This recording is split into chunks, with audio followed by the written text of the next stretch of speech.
we're coming off Memorial Day weekend, hold on, which is supposed to be a time to honor the service and sacrifice of our military.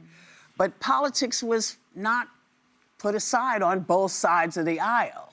You know who slammed the Democrats for his Memorial Day, with his Memorial Day message, and the DNC had to remove a post blaming him for troops killed in the Iran war after Democratic senator and veteran Tammy Duckworth called it incredibly distasteful. And then there was Defense Secretary Pete Hegseth's message to the West Point graduates. Take a look. You are not an army of one. And you are certainly not an army of woke. We saw woke and weak leaders trying to make West Point look like woke Princeton, which happens to be my long lost and lost alma mater. They embraced the DEI craze and tried to introduce diversity and inclusion studies. And they hired professors who advocated for anti-American ideologies right here in these halls. But no more. The battlefield does not grade on a curve, and you can't throw your pronouns at the enemy. Combat is the ultimate test, and our best Americans must ace it. Okay, well, I just want to remind everyone that the military, as you saw, is diverse, okay? Women currently make up more than 21% of active duty force. Latest data shows, yes,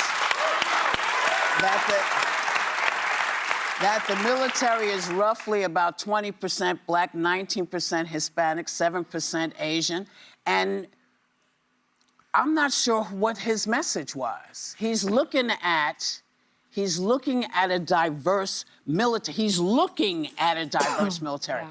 Does he not know his history? Does he not know that there was a time when women couldn't get into that school? Yeah. Mm-hmm. Does he remember a time when they maybe had one Black student in 50 years? Does he not know this? Can it be he doesn't know his history? He's not what is stupid. the problem? He's not stupid.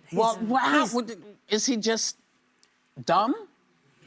Willfully ignorant, probably combined with a little just regular ignorant. And he seems to be at war with pronouns instead of Iran. Yeah, but so to have a speech like this in front of the military on Memorial Day weekend is losing sight of the actual first Memorial Day. It was celebrated because Union soldiers, Black soldiers that were put in mass graves, a lot of the Black community came out and said, we're gonna honor these soldiers by giving them a proper burial for giving their life for a country that did not treat them as equals. Memorial Day was started by Black people.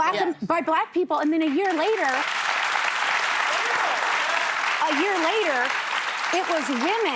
it was women who laid flowers on the graves of these people.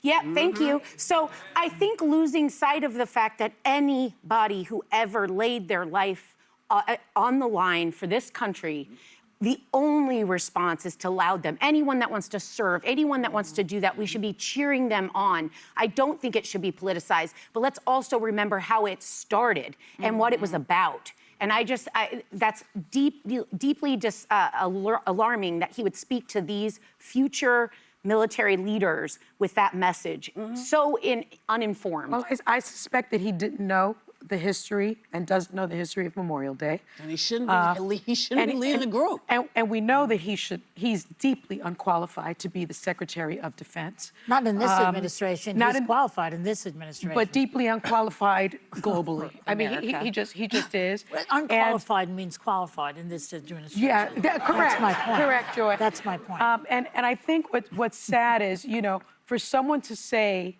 basically that they are against equity, they are against diversity, they are against inclusion, is now considered a good quality.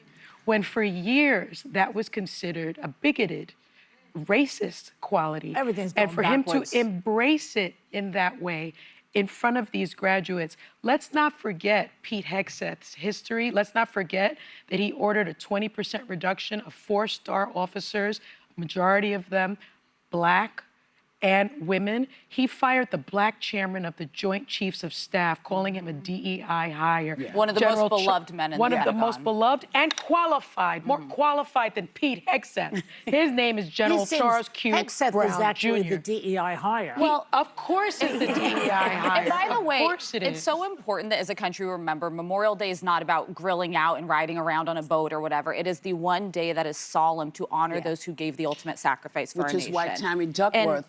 And Tammy Duckworth, I'd remind you who aren't familiar Yes. with her, she's a injured veteran. She's lost ability to walk because of her service to our country double in combat. amputee. Double amputee. And I just think that Hegseth, I don't expect anything from. When I hear him speak, it feels like ChatGPT he threw in like woke military fat generals, and it's some kind of, it's the same speech. Like, Not fat generals. And by the way, And he quotes Pulp Fiction as the Bible. verse. Yeah. I've worked with a lot of senior leadership in the military, and I imagine that they were sitting there for this speech and others, and they're biting their tongues and they're buying their time because they know he's a political appointee who is not going to be around forever, and that their job, their virtues, and their values and what they do in service of this country will go on beyond him.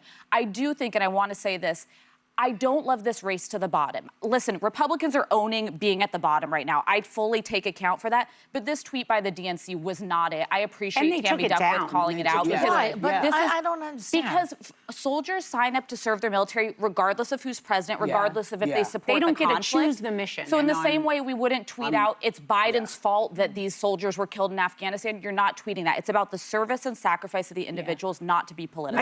Which is why And they took what it she down. Yeah, said. but President Trump himself calls them Democrats, and he just goes after. She already said he's the the bottom. I mean, Yeah. he has hit bottom beyond Because belief. then we're all just racing to the bottom and we're taking the honor away Well, from these people. keep who- saying that's what legacy they and- want, but I do want to point out there are some very specific things we all have to remember.